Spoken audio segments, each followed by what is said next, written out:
जयकारा बोलो माता रानी का, जगत माई महामाई माँ भद्रकाली की जय बोलो, माता रानी के साचे दरबार की जय बोलो। तो कुंभ राशि वालों, स्वागत है आप सभी का मंथन भिंड यूट्यूब चैनल में। बंधुओं, जन्माष्टमी के तुरंत बाद गौ माता को खिला दो आटे में मिलाकर ये दो चीजें। उसके बाद आपके जिंदगी में एक नए दौर की शुरुआत होगी, जिसमें सबसे पहले आज के समय में आप जिन परेशानियों से जूझ रहे हैं उन परेशानियों से आपको मुक्ति प्राप्त हो जाएगी। आपके काम धंधे व्यापार में उन्नति प्राप्त होने लगेगी। रुके हुए कार्यों में गति आ जाएगी। आपकी मानसिक उलझनें और चिंताएं समाप्त होने लगेंगी, क्योंकि आपको नए रास्ते दिखाई देने लगेंगे। और इन सब से कहीं बढ़कर आपके ऊपर माता लक्ष्मी की विशेष कृपा हो जाएगी, जिससे आपके घर में, आपके जीवन में कई अलग अलग रास्तों से पैसे का आगमन होगा। यानी कहने का मतलब यह है कि यह एक सुनहरा मौका आपको प्राप्त हुआ है, जब आप अपने जीवन के हर एक दुख को स्वयं समाप्त कर सकते हैं और हर एक खुशी को प्राप्त कर सकते हैं। इस सुनहरे अवसर को अपने हाथ से जाने मत देना मित्रों, क्योंकि शुभ मुहूर्त और सुनहरे अवसर जीवन में बहुत मुश्किल से ही प्राप्त होते हैं, और भगवान के द्वारा ऐसे अवसर बनाए ही इसलिए जाते हैं ताकि जातक के जीवन से कष्ट और समस्याएं समाप्त हो सकें। और भगवान जब किसी इंसान के जीवन से कष्ट समाप्त करना चाहते हैं तो वे उस इंसान के जीवन में शुभ घड़ियों का, शुभ मुहूर्त और समय काल का निर्माण करते हैं, जिनका उपयोग करने के बाद जातक जीवन में आगे बढ़ जाता है, कामयाब हो जाता है और सबका प्रिय, सबका चहेता बन जाता है। अब यहाँ पर आवश्यकता है आपको इन संकेतों को पहचानने की, जिसके लिए हम आपको प्रतिदिन एक ना एक नया ज्ञानवर्धक कार्यक्रम लेकर आते हैं, ताकि आप भगवान के द्वारा दिए जा रहे संकेतों को हर वक्त समझें और जानें और उन्हीं के अनुसार अपने जीवन में बदलाव करते रहें। बंधुओं, जन्माष्टमी का जो विशेष पर्व है, यह भगवान श्री कृष्ण की इस धरा भूमि पर अवतरित होने का समय है। और भगवान श्री कृष्ण को गाय माता बहुत अधिक प्रिय थी, इसीलिए उन्हें गोपाल भी कहा जाता है। और गाय हमारे हिंदू धर्म में बहुत अधिक महत्व रखती है। यह कोई साधारण जानवर या जीव नहीं है। गाय के अंदर संपूर्ण 33 करोड़ देवी देवताओं का वास माना जाता है। साथ ही साथ बुध, शुक्र, बृहस्पति और मंगल जैसे सभी ग्रहों का वास भी गौ माता के शरीर में माना जाता है, अलग अलग हिस्सों में। इसीलिए हमारे हिंदू धर्म में गाय को गाय माता कहा जाता है।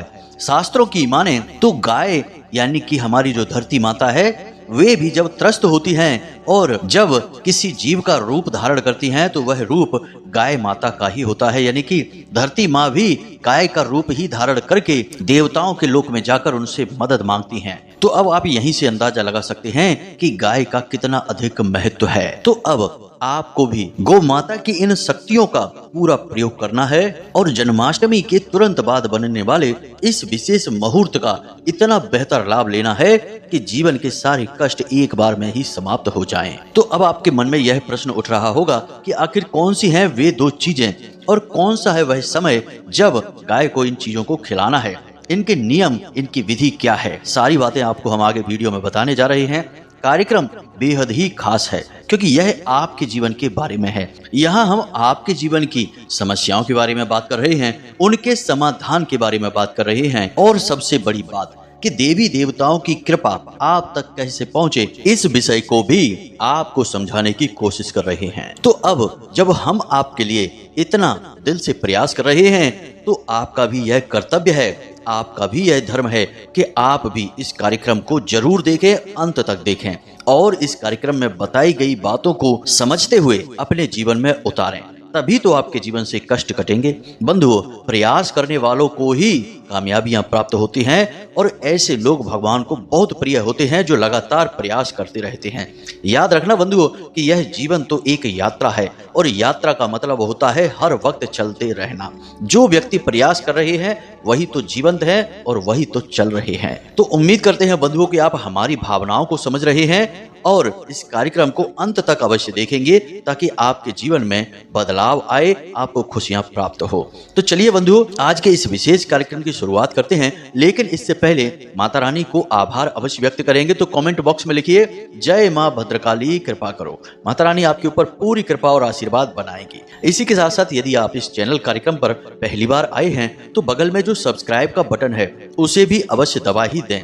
ऐसा करके आप न केवल हमारे बल्कि माता रानी के इस दिव्य परिवार के सदस्य बन जाएंगे। और जब आप माता रानी के परिवार के ही सदस्य बन गए तो फिर आपके जीवन का हर एक कष्ट तो माता रानी स्वयं देख ही लेगी। जी हाँ बंधु, दैवीय कृपा पाने के ये सुनहरे अवसर होते हैं, इन्हें कभी चूकना नहीं चाहिए। तो चलिए जल्दी से चैनल को सब्सक्राइब करिए, फिर आगे बढ़ते हैं। तो बंधुओं, अब ध्यान से सुनिए। जिस प्रकार हमारे यहाँ तुलसी के पौधे को पौधा नहीं बोला जाता, तुलसी मैया कहा जाता है, ठीक इसी प्रकार गाय माता को गाय नहीं कहा जाता, गाय माता कहा जाता है। यानी कि हमने इन जीवों को सम्मान इसीलिए तो दिया है क्योंकि हमने इनके गुणों को पहचाना है, इनकी शक्ति को जाना है। अब आज के इस भागदौड़ भरे जीवन में हम भले ही इन चीजों की शक्तियों को महसूस ना कर सके क्योंकि हम इतने खो गए हैं इस संसार की चकाचौंध में कि हमें अब देवी देवताओं का या फिर अपने धर्म का और अपनी प्राचीन सभ्यताओं का तो ज्ञान ही नहीं रहा है। यह आधुनिकता की पागल दौड़ है और इस दौड़ में सभी शामिल हैं, भागे जा रहे हैं, लेकिन मिलता कुछ भी नहीं है। अंत में जाकर बस व्याकुलता, तड़प, परेशानी और धोखे ही मिलते हैं। कारण इसका बस यही है कि हम जमीन से ऊपर उठ चुके हैं, हवा में हैं और हवा में ही हाथ पैर मार रहे हैं। हमारी जमीन तो हमारा धर्म है, हमारा आध्यात्म है, हमारे देवी देवता और उनकी शरण है।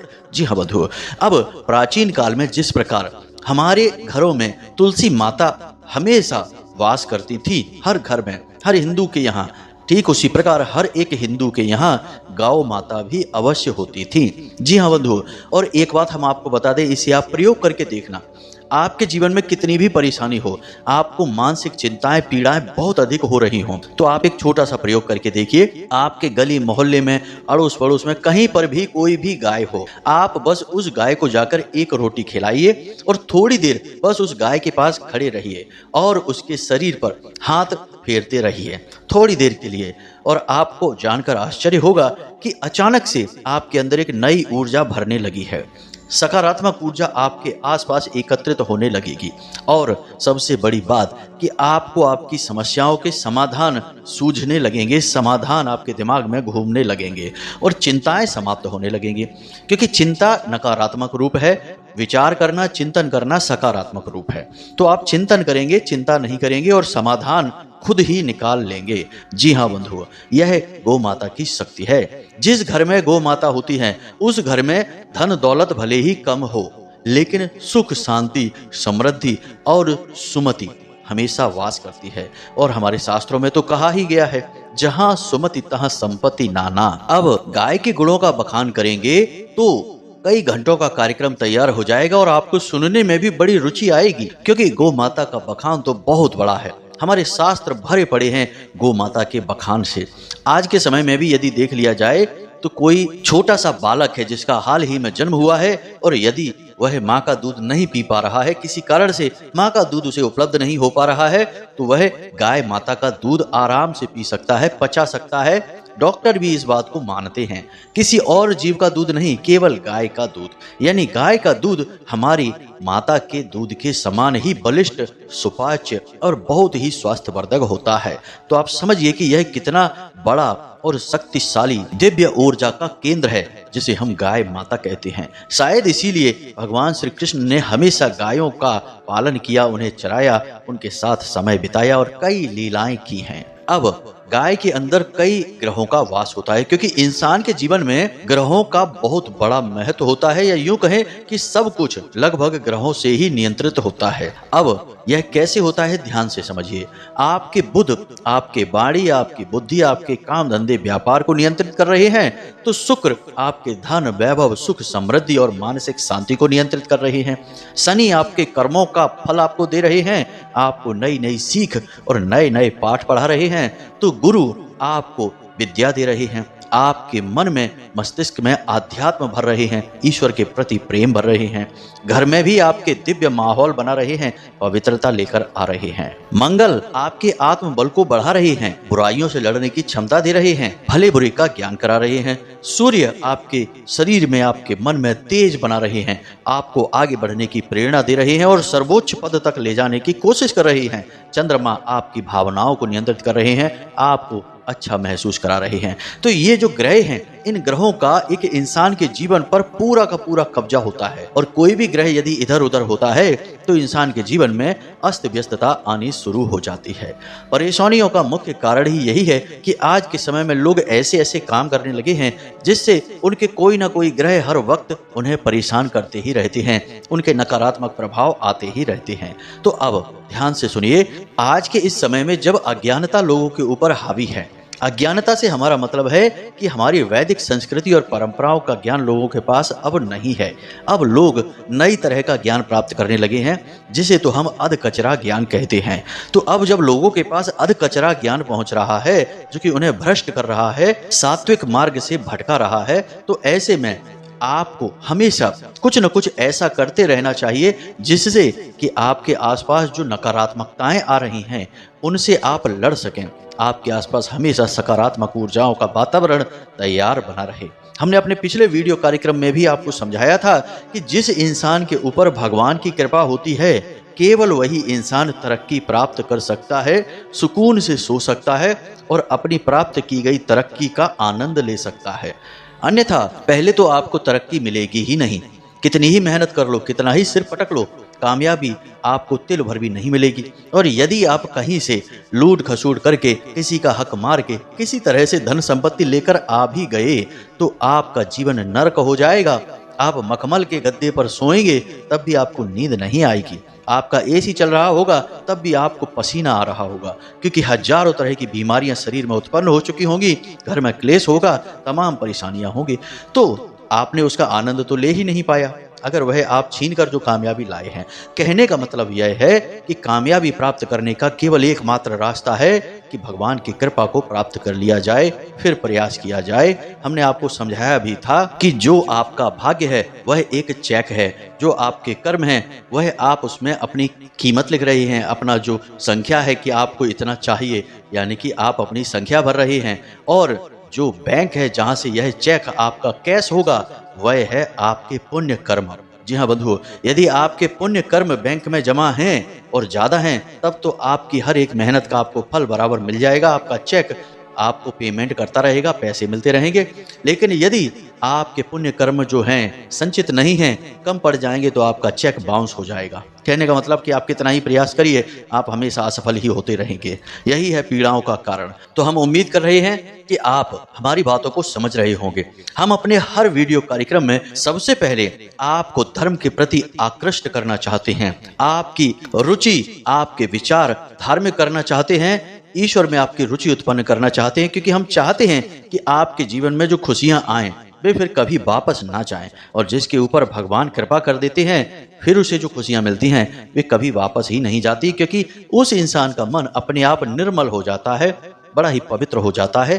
फिर कहां से नकारात्मकता आएगी, कोई रास्ता ही बाकी नहीं बचेगा। तो चलिए अब हम आपको बताते हैं उन दो चीजों के बारे में जिन्हें आपको जन्माष्टमी के तुरंत बाद गौ माता को खिला देना है। अब तुरंत बाद से यहाँ पर मतलब है कि 24 या फिर 48 घंटों के अंदर, क्योंकि जन्माष्टमी के तुरंत बाद 2 दिनों के लिए ग्रहों का विशेष गोचर हो रहा है जो आपको कई प्रकार के लाभ देने वाला है, और जिनमें सबसे बड़ा लाभ तो यही होगा कि धन लक्ष्मी आपके जीवन में कई रास्तों से, कई तरह से प्रवेश करने वाली है। जी हाँ बंधुओं, तो अब ध्यान से सुनिए। जीवन में सुख, समृद्धि, धन लक्ष्मी आने के लिए सबसे महत्वपूर्ण ग्रह हैं बुध, शुक्र और बृहस्पति, और इन तीनों ग्रहों का वास ज्योतिष शास्त्र के अनुसार गौ माता के अंदर बताया जाता है, जिसमें कि गौ माता का जो कुकुद होता है, जिसे हम ऊपर कुबड़ कहते हैं, वह देवगुरु बृहस्पति का प्रतीक माना जाता है। ठीक इसी प्रकार गौ माता के गले के नीचे जो खाल उसकी झूलती रहती है, जैसे हम झाल या फिर अयाल अलग अलग नामों से जानते हैं, यह शुक्र का प्रतीक माना जाता है। और गाय के गले में बुध का वास माना जाता है। तो इस प्रकार इन 3 ग्रहों को प्रसन्न करने का सबसे बड़ा अवसर अब यह आपके जीवन काल में आने वाला है। तो अब ध्यान से सुनिए कि आपको क्या खिलाना है और यह प्रक्रिया किस प्रकार से पूर्ण होगी, इसका पूर्ण लाभ प्राप्त हो सके। तो सबसे पहले आपको आटे की एक रोटी बनानी है। अब गेहूं के आटे की आप जो रोटी बनाएंगे वह शुक्र का प्रतीक है। तो आपको एक मोटी सी गोल रोटी बनानी है और उसके ऊपर आपको बीचों बीच एक स्वास्तिक हल्दी से बनाना है। अब यह हल्दी का स्वास्तिक माता लक्ष्मी का प्रतीक है और देवगुरु बृहस्पति का भी प्रतीक है। अब इस हल्दी के स्वास्तिक के बीचों बीच आपको थोड़ी सी शक्कर रख देनी है। जी हाँ बंधु, सफेद रंग का कोई भी मीठा पदार्थ आप रख सकते हैं। सफेद बर्फी रख सकते हैं, बतासे रख सकते हैं, रेवड़ियां रख सकते हैं। यह सफेद रंग का मीठा भी शुक्र का प्रतीक होगा। इसी के साथ साथ थोड़े से काले तिल भी आपको रखने हैं, जो कि आपके पितृ पूर्वजों के सूचक होंगे, क्योंकि गाय के अंदर हमारे पितृ देवता का भी वास माना जाता है। और चूंकि सितंबर के महीने में पितृपक्ष भी आने वाला है, तो यह क्रिया आपको पितृ देवताओं का भी आशीर्वाद अवश्य ही दिलवाएगी। तो आपको थोड़े से काले तिल भी पितृ देवताओं के नाम से रखने हैं। अब आपको इस रोटी को फोल्ड कर देना है और इसे वापस से एक लोई का रूप दे देना है और इस सामग्री को उसके ठीक बीचों बीच दबा देना है। इस प्रकार यह एक आटे का पेड़ा या लोई बन चुकी है, जिसे आपको गाय को खिलाना है। अब जब आप इसे बंद कर दें तो उसके बाद थोड़ी सी हल्दी इसके ऊपर लगाकर दबा दें। अब यह तैयार हो चुकी है एक सामग्री। दूसरी सामग्री है हरी घास। जी हाँ बंधु, हरी घास बुध ग्रह के लिए है और यह भगवान श्री गणेश को भी समर्पित रहती है। तो आपको यह घास भी गाय के लिए कहीं से लेकर आनी है। आप खरीद कर ला सकते हैं या आपके आसपास कहीं ऐसा क्षेत्र है जहां यह घास उगी हो तो आप वहां से ला सकते हैं। अब ध्यान से सुनिए कि आपको यह प्रक्रिया किस प्रकार से करनी है। तो आप शाम के समय यानी सूर्यास्त के बाद गाय को यह भोजन कराएंगे। गाय को यह भोजन कराने के लिए आप उसे अपने दरवाजे पर लेकर आएंगे। याद रखना है कि यह पवित्रता से किया जाने वाला एक विशेष उपाय है और जब आप देवगुरु बृहस्पति से जुड़ी हुई सामग्री उसे खिलाएंगे यानी गाय को, उस समय आपको गुरुदेव का मंत्र मन में जाप करते रहना है। और गुरु का मंत्र क्या है आपको पहले से ही पता है, हमने कई बार आपको पहले भी बताया है, फिर भी एक बार बता देते हैं। मोबाइल की स्क्रीन पर भी आपको यह मंत्र दिखाई दे रहा होगा, ओम ग्राम ग्रीम ग्रौम सह गुरुवे नमः। इस मंत्र को आपको मन ही मन बोलते जाना है। बहुत ही सरल मंत्र है, ओम ग्राम ग्रीम ग्रौम सह गुरुवे नमः। इस मंत्र का जाप करते करते आपको यह आटे की लोई या पेड़ा जो आपने बनाया था यह गाय को खिलाना है। याद रखें कि घर का कोई पुरुष सदस्य ही गाय को यह खिलाएगा। और दूसरा कि जब आप इसे गाय को खिला रहे हो तो आपका मुख दक्षिण दिशा की ओर होना चाहिए। यह पितृ पूर्वजों की दिशा होती है। अब कुछ जरूरी बातें हैं। सबसे पहली बात हमने आपको यह बता दी कि जब आप यह आटे की लोई खिलाएंगे तो आप मन में देवगुरु बृहस्पति का ख्याल रखेंगे और उन्हीं के मंत्र का जाप करते हुए आप इस पेड़े को खिलाएंगे। अब जब आप इस लोई को गाय को खिला देंगे उसके बाद थोड़ी सी हल्दी गाय के कुकुद पर लगाएंगे। जो हमने अभी बताया था कि गाय की पीठ पर जो कुबड़नुमा चीज होती है उसमें थोड़ी सी हल्दी लगा देंगे। अब आपका यह आधा उपाय पूर्ण हो चुका है, यह क्रिया आधी हुई है। अब आगे का उपाय आप ध्यान से सुनिए, यानी अभी यह पूर्ण उपाय नहीं हुआ है तो ठंडे दिमाग से पूरी बात को समझना है। अब आपको हरी घास गाय को अपने हाथों से खिलानी है और जब आप गाय को हरी घास खिला रहे हों उस समय आपको बुध के मंत्र का जाप करना है, यानी कि मन ही मन मंत्र का उच्चारण करेंगे। अब बुध का मंत्र कौन सा है इसे भी ध्यान से आप सुन लीजिए, ओम ब्राम ब्रीम ब्रोम सह बुधाय नमः। मंत्र एक बार फिर से ध्यान से सुनिए, ओम ब्राम ब्रीम ब्रोम सह बुधाय नमः। इस मंत्र का मन ही मन उच्चारण करते हुए आप गाय को हरी हरी घास खिलाएंगे और जब आप गाय को हरी हरी घास खिला रहे हो तो उसके गले पर आपको हाथ फेरते जाना है। जी हाँ बंधुओं, धीरे धीरे से आप हाथ भी फेरेंगे। अब जब गाय घास पूरी खा लेगी तो आपका यह उपाय पूर्ण होगा। अब आप थोड़ा सा पानी भी वहाँ जरूर रखें किसी बाल्टी वगैरह में भरकर और गाय को पानी पिला दें। पानी चंद्रमा का सूचक है, धन का सूचक है, माता लक्ष्मी का सूचक है। तो जब आप गाय को पानी पिला देंगे तो आपका यह उपाय पूर्ण हो जाएगा। जी हाँ बंधुओं, पूरे भाव के साथ इस उपाय को आप करिए। इस उपाय को करने से आपको स्वयं माता लक्ष्मी आशीर्वाद देंगी। नारायण श्री हरि विष्णु आपसे प्रसन्न हो जाएंगे और जन्माष्टमी के बाद इस उपाय को करने वाले को निश्चित तौर पर हर तरफ से सुख प्राप्त होता है, ईश्वर की कृपा प्राप्त होती है। अब कुछ जरूरी सावधानियां हैं, इन्हें आपको ध्यान से सुन लेना है। अब आप जब इस उपाय को करेंगे तो आपको अपने मन में यह संकल्प लेना है कि गाय को आप इसके बाद कभी भी हानि नहीं पहुंचाएंगे। जैसे कुछ लोगों की आदत होती है, गाय अगर दरवाजे पे आएगी तो वे उसे डंडा लेकर मारने लगते हैं, भगाने लगते हैं। ऐसा नहीं करना है। बड़े भाग्यवान लोग होते हैं वो जिनके दरवाजे पर गौ माता जाती हैं। तो अगर आपके दरवाजे पर आती हैं तो आप उन्हें एक रोटी खिला दीजिए, वे अपने आप चली जाएंगी। दूसरा कि इस उपाय को करते समय गाय का मुख आपको नहीं छूना है। अब कुछ लोगों की आदत होती है कि गाय के पैर छूने का जब नंबर आता है तो पैर छूने के बजाय मुख ही छूने लगते हैं। अब वैसे तो गाय को माता का दर्जा प्राप्त है और बेहद ही पवित्र है, लेकिन इसी गाय को शिव पुराण की एक कथा के अनुसार सीता माता ने श्राप भी दिया था। और श्राप यह है कि जो भी इंसान गाय के मुख को छू लेगा उस इंसान के जीवन में कष्ट और परेशानियां आना शुरू हो जाएंगी। जी हाँ मित्रों, तो आपको गाय का मुख नहीं छूना है, पैर छूने हैं, बस इसे आपको ध्यान रखना है। अब जिन लोगों ने पहली बार गाय के इस श्राप के बारे में सुना होगा तो वो सोचेंगे कि ऐसा कैसे हो सकता है, गाय तो इतना पवित्र है। तो भगवान ने जब यह सृष्टि बनाई तो यहाँ कुछ भी पूर्ण नहीं किया। हर एक चीज, चाहे वह कितनी ही उत्तम क्यों ना हो, सुंदर क्यों ना हो, थोड़ी सी उसमें कज भगवान ने दे ही दी। जैसे चंद्रमा कितना सुंदर होता है पर उसमें भी दाग दे ही दिया।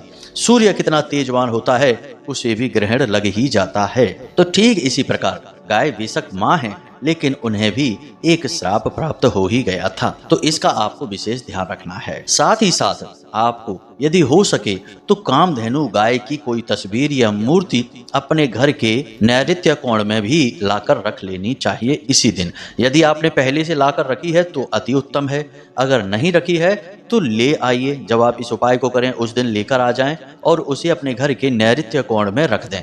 जमीन पर ना रखें, किसी अलमारी में रखें, और जब आप अलमारी में उसे रखें तो नीचे कोई लकड़ी का एक तख्ता, एक फट्टा या कोई एक ऐसी चीज जैसे हम चौकी कहते हैं उसे आप रखें, उसके ऊपर इस कामधेनु गाय को स्थापित करें। जी हाँ बंधु, इसका पूजन करने की कोई आवश्यकता नहीं है, बस इसको स्थापित करें और इसे साफ सुथरा रखें, सफाई करते रहें, इस बात का ध्यान रखें।